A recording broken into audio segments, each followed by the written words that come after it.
Well, we just rolled it back off because it's too heavy. It's got a very, very, very bad case of rust in this left side. I mean, almost to the tune of that wheel is being held in by a lump of wood, and that's a ratchet strap. So we're not quite certain what we're going to do with it. Possibly she's going to go up into the old Shedley but Deadly for the minute and just be left up. But she, I mean, it's a shame because she's actually very, very, very nice original car.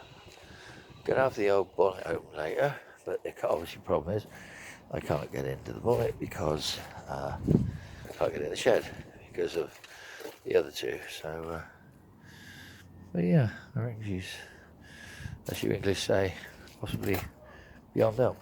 Anyway, we're not going to get into that.